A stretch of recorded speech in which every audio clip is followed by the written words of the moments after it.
जय हिंद आप सभी को।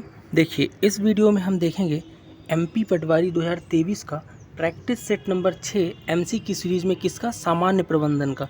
यानी इस वीडियो में हम सामान्य प्रबंधन के उन क्वेश्चनों को डिस्कस करेंगे जो प्रीवियस ईयर में व्यापम ग्रुप 2 सब ग्रुप 4 में जो आपकी सामान्य प्रबंधन विषय पटवारी में भी जोड़ दिया गया है उसमें पूछे गए हैं।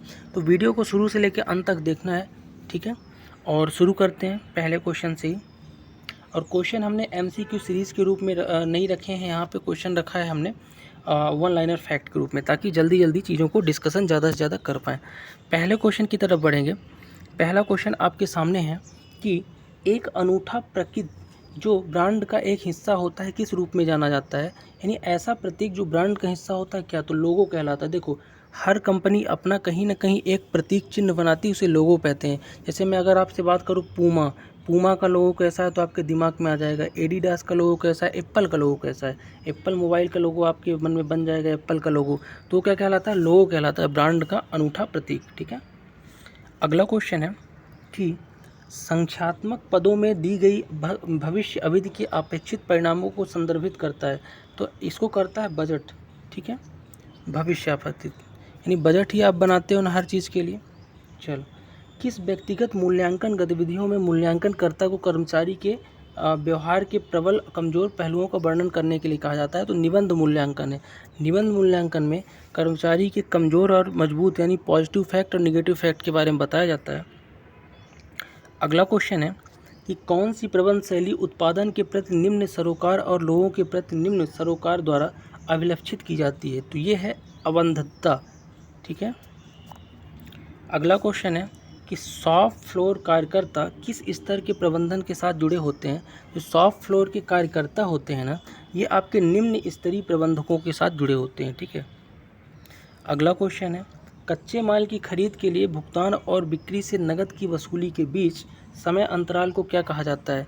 तो कच्चे माल की अगर खरीद कर रहे हो और भुगतान और बिक्री से नकद वसूली के बीच के अंतर को नकद चक्र बोलते हैं। क्या बोलते हैं, कैश साइकिल, जब तक आपने भुगतान नहीं किया है।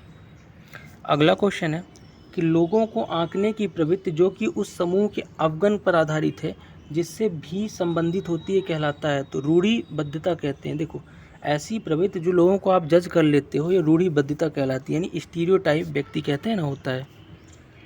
अगला क्वेश्चन है कि नेतृत्व के कौन से सिद्धांत के अंतर्गत माना जाता है कि नेताओं में कुछ सहज व्यक्तिगत लक्षण होते हैं। तो नेतृत्व का एक सिद्धांत होता है नेतृत्व की विशेषक सिद्धांत, जिसके तहत माना जाता है कि नेताओं में एक विशेष लक्षण होता है, जैसे कि मोदी जी हैं, सहज लक्षण, ठीक है।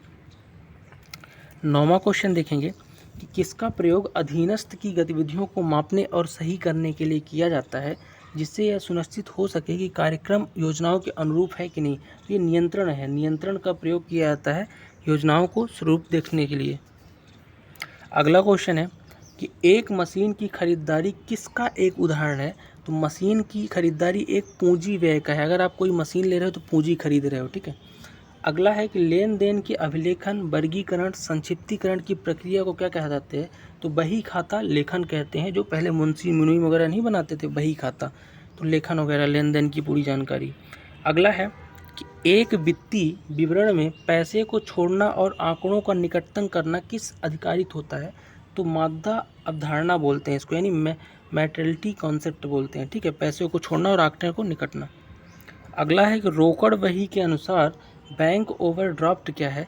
तो बैंक ओवरड्राफ्ट बोलते हैं जमा शेष को या क्रेडिट बैलेंस को बैंक ओवरड्राफ्ट बोला जाता है, ठीक है। अगला है कि कौन लोग व्यक्तिनिष्ठा विचारों की भीतरी दुनिया, भावनाओं और विचारों पर केंद्रित रहते हैं। तो अंतर्मुखी यानी इंट्रोवर्ट, यानी बहुत कम बोलने वाले, अंतर ही अंदर सोचने वाले व्यक्ति जो होते हैं, जिनको इंट्रोवर्ट बोलता है, ये विचारों की भीतरी दुनिया से लड़ते रहते हैं। मन ही मन में सोचेंगे लेकिन बाहर बोल नहीं पाएंगे। अगला क्वेश्चन है कि सामान्य स्टॉक के एक शेयर का बाजार मूल्य किसके द्वारा निर्धारित किया जाता है। तो सामान्य स्टॉक का बाजार मूल्य जो है ना, शेयर खरीदने और बेचने वाले व्यक्तियों के द्वारा निर्धारित किया जाता है, ठीक है। एक ब्रांड का एक मौखिक हिस्सा है जिसे बोला या लिखा जा सकता है, किस नाम से जाना जाता है। तो ब्रांड नाम। ब्रांड अगर कोई है तो उसका मौखिक हिस्सा है जिसे बोला या लिखा जाता है। जैसे कि अमूल माचो, इसका ब्रांड का क्या है, आपका अमूल नाम है, ठीक है। इसी तरह से कोई भी अगर ब्रांड है उसका नाम होता है। अगला है कि वातावरण के रूपांकन और रखरखाव की प्रक्रिया जिसमें समूह में कार्य कर रहे व्यक्ति कुशलतापूर्वक संसाधनों का प्रयोग कर रहे होते हैं क्या कहलाता है? तो ये प्रबंधन कहलाता है। ठीक है। अगला क्वेश्चन है कि वह समय अवधि क्या कहलाती है जिसमें स्थायी परिसंपत्ति के निवेश को पुनः प्राप्त किया जाता है? तो स्थायी परिसंपत्ति के निवेश को जब प्राप्त कर लो तो उसे बोलते हैं भुगतान वापसी की अवधि, जैसे बैंक वगैरह देते हैं ना भुगतान वापसी की अवधि। अगला है कि बिक्री प्रबंधन का एक सामान्य उद्देश्य क्या है? तो बिक्री प्रबंधन का एक सामान्य उद्देश्य वितरण के लिए उपयुक्त चैनल का चयन करना। ठीक है। अगला है फॉर्म में भरी गई ग्राहकों की प्रतिक्रिया किस प्रकार की सूचना है? तो ये बाहरी सूचना है जो फॉर्म में फीडबैक देते हैं ग्राहक किसी के बारे में। ठीक है। अगला क्वेश्चन है कि विशिष्टीकरण एवं कुशलता ही संगठन का ढांचा निर्धारित कर रही है, किसने कहा है?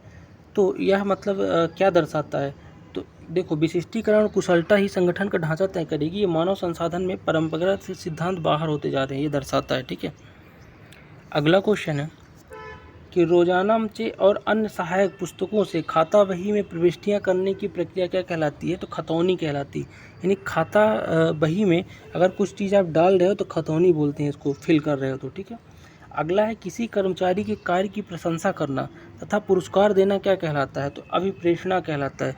किसी के काम को आप वो कर रहे हो यानी अप्रिशिएट कर रहे हो तो अभिप्रेषणा है कि आप बहुत अच्छा कर रहे हो। अगला है 24वां है कि स्थिर लागत पर ऋण कोषों का प्रयोग करना क्या कहलाता है? तो समता पर व्यापार कहलाता है स्थिर लागत पर ऋण कोषों का प्रयोग। ठीक है। अगला है किसने कहा है कि बजट एक निश्चित अवधि के लिए सरकार की वित्तीय योजना है? तो टेलर ने बोला है, एक व्यक्ति है टेलर, जिनने बोला है बजट जो है ना एक निश्चित अवधि के लिए सरकार की वित्तीय योजना है। क्योंकि बजट आपको पता है केंद्र सरकार राज्य सरकार अपना बजट पेश करते हैं, तो वित्तीय योजना ही है। ठीक है। 16वां क्वेश्चन है 26वां है कि पोस्ट डी कॉर्बी यानी कि ये सिद्धांत किसने प्रतिपादित किया? तो पोस्ट डी कॉर्बी जो सिद्धांत है लूथर गोलिक ने प्रतिपादित किया है। और POSDCORB जो है ना इसका फुल फॉर्म क्या होता है? P फॉर प्लानिंग यानी नियोजन, O फॉर ऑर्गेनाइजिंग संगठन, S फॉर स्टाफिंग कर्मचारी, डायरेक्टिंग, ठीक है, कोऑर्डिनेटर, रिपोर्टिंग, बजटिंग। ये होता है POSDCORB का फुल फॉर्म। ठीक है। अगला क्वेश्चन है कि विचारधारा का मस्तिष्क जटिल व प्रत्यक्ष दर्पण है। यह ऐसा प्रयोग है जिसमें मानसिक विचारों शब्दों के रूप में ढलकर सम्मुख आते हैं। कथन किसका है? तो जॉर्ज हाउस्टन का ये कथन है। अगला क्वेश्चन है 29वां कि जो संस्थाएं विभिन्न ग्राहकों में अंतर नहीं करती और अपना एक विपणन कार्यक्रम अपनाती हैं, यह विपणन मूल नीति किस प्रकार का है? तो भेदभाव रहित विपणन नीति को बोलते हैं कि सभी ग्राहकों को समान माने, चाहे कम खरीदे चाहे ज़्यादा। ठीक है। 30वां नंबर क्वेश्चन देखेंगे कि प्रबलीकरण का सिद्धांत किस सिद्धांत पर आधारित है? तो प्रबलीकरण का जो सिद्धांत है ना ये अधिगमन सिद्धांत और स्किनर के सिद्धांत पर आधारित है। ठीक है। अगला क्वेश्चन देखेंगे 31 नंबर क्वेश्चन आपके सामने है कि वे निर्माता जो सभी बाजार में एक साथ पहुंचना पसंद नहीं करते, वे विपणन की कौन सी नीति का अनुसरण करते हैं? तो जो सभी एक साथ बाजार में नहीं पहुंचना पसंद करते वो केंद्रीय विपणन नीति की योजना पसंद करते हैं। ठीक है। 32 संगठन में प्राधिकरण के 3 मुख्य प्रकार कौन हैं? तो किसी भी संगठन के प्राधिकरण में 3 प्रकार बहुत इंपॉर्टेंट हैं, लाइन, स्टाफ और प्रक्रियात्मक। ठीक है। अगला क्वेश्चन देखेंगे कि बाजार को उप बाजारों में बांटना क्या कहलाता है? तो बाजार को अगर आप उप बाजार में बांट रहे हो ना तो उसे बाजार विभक्तिकरण बोलेंगे। ठीक है। अगला क्वेश्चन है कि विज्ञापन रणनीति किस प्रकार का प्रबंधन का हिस्सा है? तो विज्ञापन रणनीति बिक्री प्रबंधन कहलाता है। ठीक है। अगला है लाभांश क्या है? तो वो धनराशि जो लाभ से नियमित रूप से कंपनी के शेयर धारकों को नगद या शेयर के रूप में दी जाए, यानी लाभ का कुछ अंश अगर कंपनी शेयर धारकों को दे रही तो उसे लाभांश बोलते हैं। ठीक है। 36 नंबर क्वेश्चन है कि मनुष्य का व्यवहार सीखी हुई प्रेरणाओं से प्रभावित रहता है, इस मान्यता पर आधारित कौन सा मॉडल है? यानी मनुष्य का जो व्यवहार है हमेशा सीखी हुई प्रेरणा से ही प्रभावित होता है, ये बोला है पैवोलियनियन मॉडल ने। ठीक है। यानी व्यक्ति हैं पैवोलियनियन, इनके मॉडल ने। अगला क्वेश्चन है 37 नंबर कि तलन पत्र जिसको आप बैलेंस शीट बोलते हैं का लेखांकन समीकरण क्या है? तलन पत्र जो होता है ना आपका, ये परिसंपत्ति देनदारियां प्लस पूंजी के बराबर होता है तलन पत्र। ठीक है। अगला क्वेश्चन है कि वे लेन देन जिनका लेखा अन्य किसी बही में नहीं होता, उनका लेखा कहाँ किया जाता है। अगर कोई बही खाता में लेन देन का लेखा नहीं है तो आप उसको मुख्य जर्नल में करेंगे। कहाँ करेंगे? मुख्य जर्नल। शक्ति का एक ही केंद्र में स्थापित होना क्या कहलाता है? केंद्रीकरण। यानी जो सेंट्रल की सरकार है, सभी राज्यों की शक्ति कहाँ है? केंद्र में है, तो केंद्रीकरण। ESOP का फुल फॉर्म क्या होता है? तो ESOP का फुल फॉर्म याद रखिएगा, बहुत इंपॉर्टेंट है, employee stock option plan, ESOP। ठीक है। चेक क्या है? तो चेक जो है एक विनिमय पत्र है, चाहे कोई भी चेक हो, बैंक चेक वगैरह, विनिमय पत्र। अगला है कि वस्तु की प्रकृति विपणन निर्णयों को प्रभावित करने वाला कौन सा घटक है? तो बाह्य घटक जो है वस्तु की प्रकृति को प्रभावित करता है। अगला है मैनेजमेंट इन इंडस्ट्रियल वर्ल्ड नामक पुस्तक किसने लिखा है? तो हरविंसन ने लिखा है मैनेजमेंट इन इंडस्ट्रियल वर्ल्ड नामक पुस्तक। 43 नंबर क्वेश्चन है कि प्रबंध यह जानने की कला है कि क्या करना है तथा उसे करने का सर्वोत्तम एवं सुरक्षित तरीका कौन सा है। यह कथन किसका है? तो FW टेलर, जिनको प्रबंध का जनक भी सामान्यतः बोला जाता है, ये जो है इन्हें ने बोला है। बहुत इंपॉर्टेंट लाइन है। अगर प्रबंधन को आप पहचानना चाहते हो कि प्रबंधन है क्या, पढ़ना क्या है, तो इस लाइन को एक बार और सुनो। प्रबंध यह जानने की कला है कि क्या करना है तथा उसको करने के सर्वोत्तम और सुलभ तरीका कौन सा है। मान लो आपको, लेट सपोज आपको जाना है यहाँ से इंदौर जाना है, ठीक है, तो आपको करना क्या है? इंदौर जाना है, लेकिन उसके लिए सुलभ तरीका क्या है? तो आप बस से जाओगे, ट्रेन से जाओगे, बाइक से जाओगे, फ्लाइट से जाओगे, तो ये जो तरीका है उसमें से चुनना, यही तो प्रबंध है। ठीक है। 44 नंबर क्वेश्चन है कि मनोवैज्ञानिक परीक्षण किस प्रकार की कर्मचारियों पर किया जाता है? तो मनोवैज्ञानिक यानी साइकोलॉजिकल जो परीक्षण है, ये उन पर किया जाता है जिन्हें एक ही कार्य बार बार करना पड़ता है। अब एक ही कार्य बार बार करने से लोग बोर हो जाएंगे, इसलिए उन पर मनोवैज्ञानिक परीक्षण जरूरी है। अगला है कि प्रतिबल साक्षात्कार क्यों लिया जाता है? यानी प्रतिबल का इंटरव्यू क्यों लेते हैं?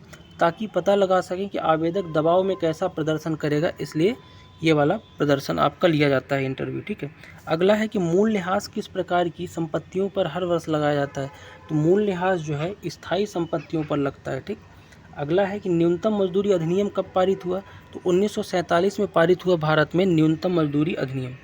48 नंबर क्वेश्चन है कि लेखांकन पुस्तकालय की कौन सी क्रिया है? तो लेखांकन जो है ना पुस्तकालय की उत्तरवर्ती क्रिया है। ठीक।